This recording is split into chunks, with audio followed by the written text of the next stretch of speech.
आप सबों को मेरा नमस्कार।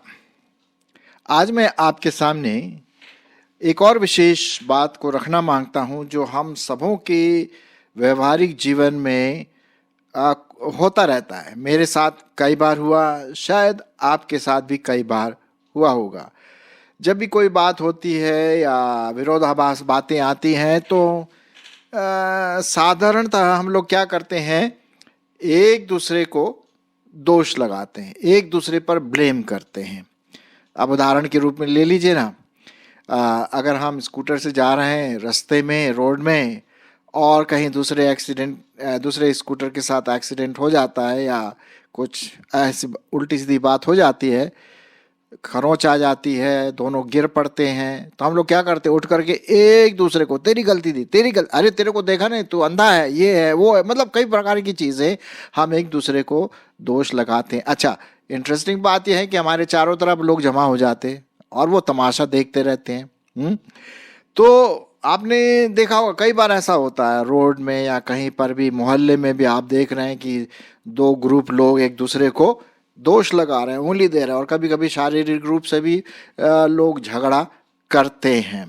दोष लगाना, किसको हम दोष लगाएं, कौन दोषी है, और यही आज हमारा शीर्षक है। और जिस प्रकार से आप इस डायग्राम में, इस चित्र में देख रहे हैं कि कैसे वो एक दूसरे के प्रति उंगलियां उठा रहे हैं, और हम भी यही करते। ये आखिर आया कहाँ से? अरे साहब, ये आया राइट वहां से जहां आदम और हवा बगीचे में थे। जी हाँ, वहीं से आया, right from book of genesis. उत्पत्ति की किताब में हम देखते हैं कि आदम और हवा क्या कर रहे थे, एक दूसरे पर दोष लगा रहे थे। चलिए देख लेते हैं, और फिर हम देखेंगे कि बाइबल इसके बारे में क्या कहती है। कभी कभी ये क्या होता है, दोष लगाना बहुत बहुत समस्याओं की जड़ हो जाती है। और कभी कभी मसीही लोग एक दूसरे से बात नहीं करते हैं, महीनों सालों बात नहीं करते हैं। मेरे साथ भी ऐसा हुआ, मैं मानता हूं इस बात को।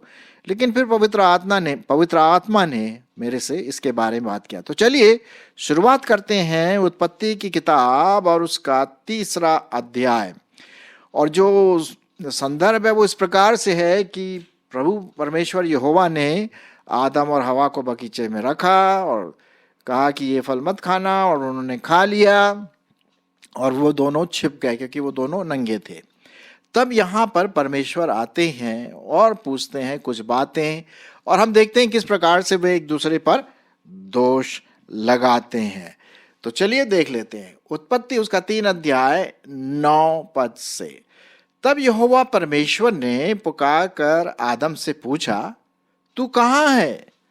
उसने कहा, मैं तेरा शब्द बारी में सुनकर डर गया, क्योंकि मैं नंगा था, इसलिए छिप गया।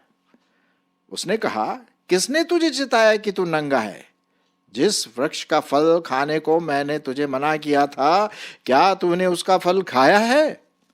आदम ने कहा, अब यहां पर आ रही ब्लेमिंग गेम, दोष।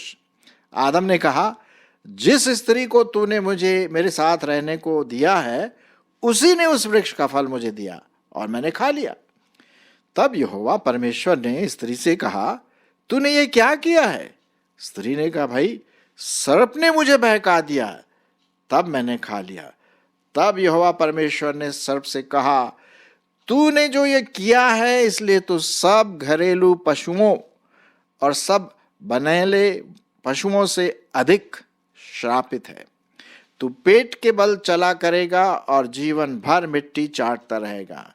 मैं तेरे और इस स्त्री के बीच में और तेरे वंश और इसके वंश के बीच में बैर उत्पन्न करूंगा, वह तेरे सिर को कुचल डालेगा और तू उसकी एड़ी को डसेगा। यहां पर हम देखते हैं, और इसी प्रकार से प्रभु परमेश्वर ने स्त्री को भी श्राप दिया कि मैं तेरी पीड़ा बढ़ाऊंगा, गर्भवती होने के दुख को बहुत बढ़ाऊंगा और बहुत पीड़ित होकर कि तू बालक जनेगी। और इस प्रकार की बातें हम यहाँ पर देखते हैं। फिर उसने आदम को भी श्रापित किया, कहा 17 पद, तू जो अपनी पत्नी की बात सुनी और जिस वृक्ष के फल के विषय में मैंने तुझे आज्ञा दी थी कि तू उसे ना खाना, उसको तूने खाया है, इसलिए भूमि तेरे लिए क्या है? श्रापित है। तो उसकी उपज जीवन भर दुख के साथ खाया करेगा, वह तेरे लिए कांटे और कटारे उगाएंगी, और तू खेत की उपज खाएगा और अपने माथे की पसीने की रोटी खाया करेगा, और अंत में मिट्टी में मिल जाएगा, क्योंकि तू उसी में से निकाला गया है। तू मिट्टी तो है और मिट्टी में ही मिल जाएगा। तो यहाँ पर हम देखते हैं कि किस प्रकार से यहाँ एक दूसरे के ऊपर दोष लगाया। अब यही दोष लगाने का जो सिलसिला है साहब, पूरे इतिहास में आप पढ़िए, पुराना नियम, नया नियम, दोष लगाने की बात यहां पर आती है। ठीक है, तो अब जब हम दोष लगाने की बात करते हैं तो प्रभु यीशु मसीह क्या कहते हैं इसके बारे में, ये भी हम देख लेते हैं। बहुत इंटरेस्टिंग बात प्रभु परमेश्वर ने कहा। मैं आपके लिए पढ़ना मांगता हूं, मत्ती उसका 7 अध्याय 1 से 5 पद। मत्ती उसका 7 अध्याय 1 से 5 पद। सुनिए क्या लिखा हुआ। दोष मत लगाओ कि तुम पर भी दोष न लगाया जाए, क्योंकि जिस प्रकार तुम दोष लगाते हो उसी प्रकार तुम पर भी दोष लगाया जाएगा, और जिस नाप से तुम नापते हो उसी से तुम्हारे लिए भी नापा जाएगा। तू क्यों अपने भाई की आंख की तिनके को देखता है और अपनी आंख का लट्ठा तुझे नहीं सूझता? जब तेरी ही आंख में लट्ठा है तो तू अपने भाई से कैसे कह सकता है कि ला मैं तेरी आंख से तिनका निकाल दूं? हे कपटी, पहले अपने आंख में से लट्ठा निकाल ले, तब तू अपने भाई की आंख का तिनका भली भांति देखकर निकाल सकेगा। बहुत स्ट्रांग, बहुत मजबूत और गहरी बात हमारे प्रभु ने कही। आजकल ये जो सिलसिला है ना, दोष लगाने का सिलसिला, ये बहुत ज़बरदस्त रूप से विशेष करके हमारे मसीह भाई बहनों के बीच में बहुत चल रहा है, बहुत चल रहा है। दोनों विश्वासी हैं, दो डिनोमिनेशन, जो मसीही समाज के जो अलग अलग डिनोमिनेशन हैं, बैप्टिस्ट हुआ, प्रेस्बिटेरियन हुआ, पेंटिकॉस्टल हुआ, सीएनआई हुआ, मेथोडिस्ट हुआ, और तरह तरह के एक दूसरे पर दोष थोपा करते हैं, या इंडिविजुअली एक ही चर्च के लोग, दो लोग आपस में लड़ते झगड़ते और दोष लगाते हैं, और देखने वाले देखते रहते। जैसे कि लाइव टीवी शो होता है ना, कि यार अब देखते हैं वो क्या जवाब देगा, और जो देखने वाले बहुत मजा लेते हैं। आपने देखा होगा, पहले इधर देखते हैं तो उधर देखते हैं, तो उधर देखते हैं तो इधर देखते हैं, और वो हंसते रहते हैं, बोले क्या बच्चों के समान ये दोष एक दूसरे पर लगा रहा है। और लिखा हुआ है भाई, प्रेम से रहो, सब कुछ करो। इन लोग चर्च भी जाते हैं, बाइबल भी पढ़ते हैं, और उपदेश भी सुनते हैं, उपदेश सुनाते भी हैं, जैसे आज मैं सुना रहा हूं। फिर भी एक दूसरे की नहीं सह पाते।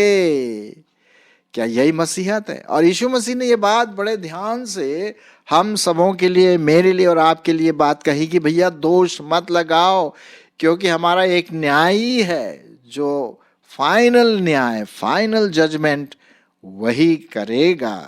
तो ये बात हम यहाँ पर देखते हैं दोष लगाने के बारे में। चलिए बाइबल में और हम देखेंगे। एक तो हमने देखा प्रभु यीशु मसीह ने बड़े साफ रीति से कहा, भैया दोष मत लगाओ, मत लगाओ। क्यों लगाते? और इससे फिर ढेर सारे रगड़े झगड़े शुरू हो जाते हैं, और कम से कम क्या होता है कि वो एक दूसरे को आंख से आंख मिला करके भी बात नहीं करते हैं। क्या ये पति पत्नी के बीच में नहीं होता दोष लगाना? बिल्कुल होता है जी। बच्चे और माँ बाप के बीच में होता है, चर्च और चर्च की कांग्रीगेशन और पास्टर के बीच में हो जाता है, कभी कभी पास्टरों के बीच में भी दोष लगाने का होता है, एक दूसरे से बढ़ चढ़ के। ये एक ऐसा पाप है जो हमारे मसीही समाज में पनप रहा है। मैं नहीं बोल रहा हर समय हर जगह, लेकिन ज़्यादातर आप देखेंगे। तो आइए, प्रभु यीशु मसीह की बात तो हमने सुन ली, और भी हम देखेंगे इसमें परमेश्वर का वचन क्या कहता है। चलो निकाल लेते हैं रोमियो की पत्री और उसका 2 अध्याय 1 पद। रोमियो की पत्री उसका 2 अध्याय और 1 पद क्या लिखा हुआ? इसलिए हे दोष लगाने वाले, तू कोई क्यों न हो, तू निरुत्तर है। क्योंकि जिस बात में तू दूसरे पर दोष लगाता है उसी बात में अपने आप को भी दोषी ठहराता है, इसलिए कि तू जो दोष लगाता है स्वयं ही वही काम करता है। और हम जानते हैं कि ऐसे ऐसे काम करने वालों पर परमेश्वर की ओर से सच्चे दंड की आज्ञा होती है। तो यहाँ पर बहुत साफ रीति से हम देखते हैं कि हम अपने मसीही भाई बहनों पर प्लीज प्लीज दोष न लगाएं, उंगली उठा उठा करके हम दोष न लगाएं। हमको मसीह ने इसलिए नहीं बुलाया है कि हम एक दूसरे को दोषी ठहराएं। ये बहुत एक बीमारी है जो हमारे मसीह समाज में पनप रही है। ऑलराइट, चलिए और बातों को हम देखते हैं। यहाँ पर गलतियों उसका 6 अध्याय 1 से 6 पद, गलतियों उसका 6 अध्याय और 1 से 6 पद सुनिए क्या लिखा हुआ है। दोष लगाने से बिल्कुल अलग हटने के लिए क्या यहाँ पर लिखा है सुनिए। अगर आपके पास दोष लगाने की आदत है तो इसको सुन करके आप जरूर बदल लीजिए। मैं भी कोशिश करूंगा कि मैं जब भी ऐसी बात आती है तो मैं इस वचन को अपने जीवन में ले लूं। गलतियों उसका 6 अध्याय पहले पद से लेकर के 6 पद तक। हे भाइयों, यदि कोई मनुष्य किसी अपराध में पकड़ा जाए तो तुम जो आत्मिक हो नम्रता के साथ ऐसे को संभालो। पहली बात, ऐसे को क्या करे? संभालो। और अपनी भी देख रेख करो कि तुम भी परीक्षा में ना पड़ो। पहली बात, हम ऐसे लोग जो दोष लगाते हैं या पाप में गिर गया, इसके बजाय कि दोष लगाना तू पाप में गिर गया ना, बहुत अपने आप को आत्मिक समझता था, बड़े आत्मिक समझती थी, गिर गई ना। नहीं नहीं नहीं नहीं। अगर कोई व्यक्ति हम देखते हैं कि वो किसी कमजोरी की वजह से, किसी पाप की आदत की वजह से वो गिरा पड़ा है तो हमें संभालना है, काउंसलिंग करना है और अपनी भी चौकसी करनी है। चौकसी ये करनी है कि जैसा वो गिरा कहीं मैं ना गिर जाऊं। आज तो मैं दोष लगा रहा हूं, कल वो भी मुझे दोष लगा सकता है। जी हाँ, जी हाँ, होशियार रहिए। हम जो सोचते ना कि हम दूसरे को संभाल रहे, अरे साहब कहीं हमारा पांव फिसल गया तो दूसरे के पास भी कहने के लिए होगा। तो हमें ऐसा करना है कि अगर कोई व्यक्ति ऐसे दोष वाली चीजों में गिर गया है तो नम्रता के साथ ऐसों को संभालें और अपनी भी देख रेख करें कि तुम भी परीक्षा में ना पड़ो। तुम एक दूसरे के भार उठाओ और इस प्रकार मसीह की व्यवस्था को पूरी करो। क्योंकि यदि कोई कुछ न होने पर भी अपने आप को कुछ समझता है तो अपने आप को धोखा देता है। पर हर एक अपने ही काम को जांच ले और तब दूसरे के विषय में नहीं परंतु अपने ही विषय में उसको घमंड करने का अवसर होगा। क्योंकि हर एक व्यक्ति अपना ही बोझ उठाएगा।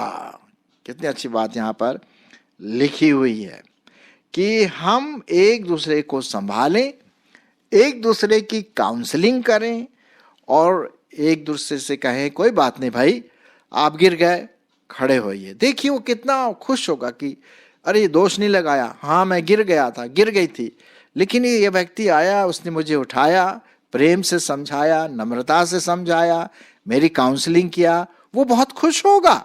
इसके बजाय कि उंगली उठा करके हाँ अच्छा हुआ, हाँ बहुत अपने आप को बोलता था ना आत्मिक आत्मिक प्रभु प्रभु, अब पता पड़ गया। नहीं नहीं नहीं मेरे भाइयों, इस प्रकार की चीजें हमें बिल्कुल भी नहीं करना है। दोष नहीं लगाना है कि हम पर भी दोष लगाया जाए।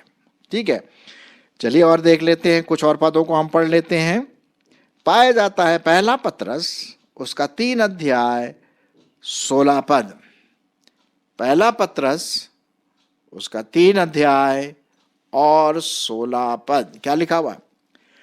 और विवेक भी शुद्ध रखो, इसलिए कि जिन बातों के विषय में तुम्हारी बदनामी होती है उनके विषय में वे जो मसीह में तुम्हारे अच्छे चाल चलन का अपमान करते हैं लज्जित होने पाए।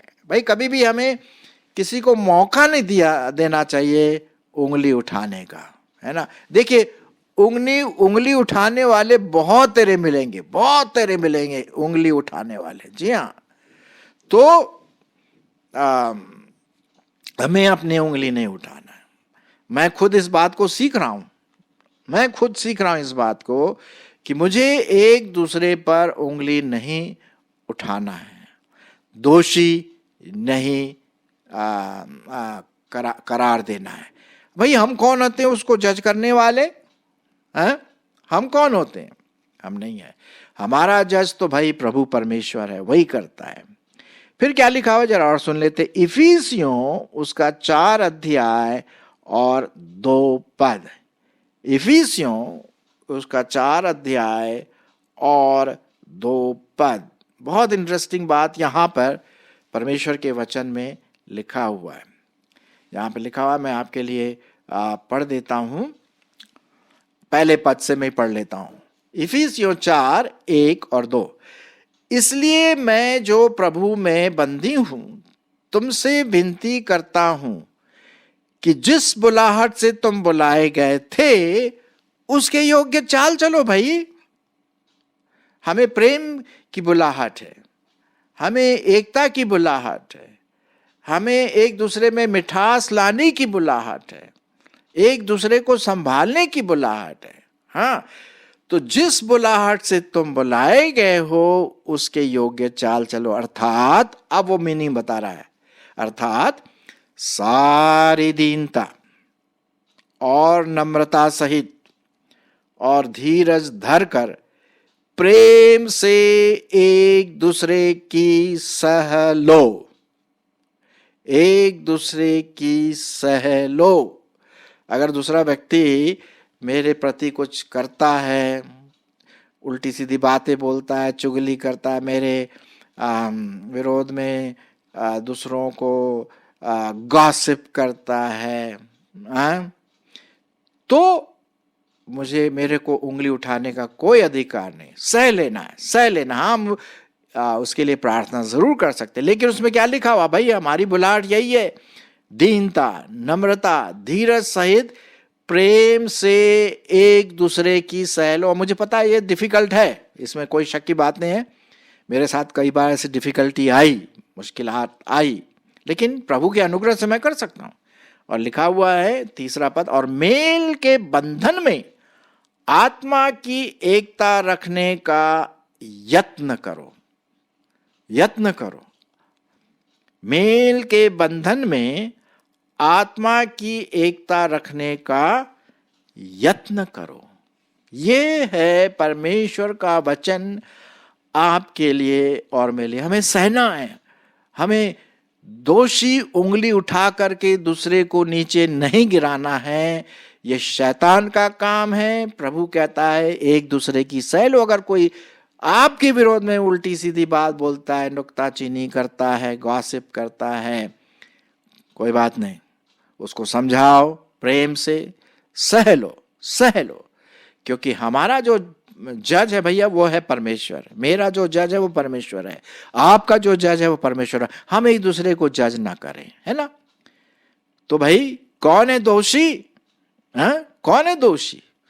एक दूसरे के नहीं, बल्कि अगर हमें कुछ ऐसी बात पता पड़ती है दूसरे के विषय में तो उसको समझाइए प्रेम से। अरे भाई, अरे बहन, और जो भी व्यक्ति है, तो हमारा काम है मेल मिलाप लाना, दोष लगाना नहीं, बिल्कुल भी नहीं। सो आज हमने ये सीखा कि हमें दोष वाली उंगली नहीं उठाना है। परमेश्वर ने हमें एकता के लिए बुलाया है, प्रेम के बंधन में बुलाया है, और हमें वो बनाना, क्योंकि परमेश्वर ने हमें मुझे ग्रहण किया है प्रभु यीशु मसीह के द्वारा, मेल मिलाप के द्वारा, है ना। तो हम भी उसके चेले हो करके इन बातों पर ध्यान दें। आइए हम एक दूसरे पर दोष न लगाएं, और अगर कुछ ऐसी बात दिखती है तो हम एक दूसरे को संभालें, प्रेम से एक दूसरे की सह लें। आमीन।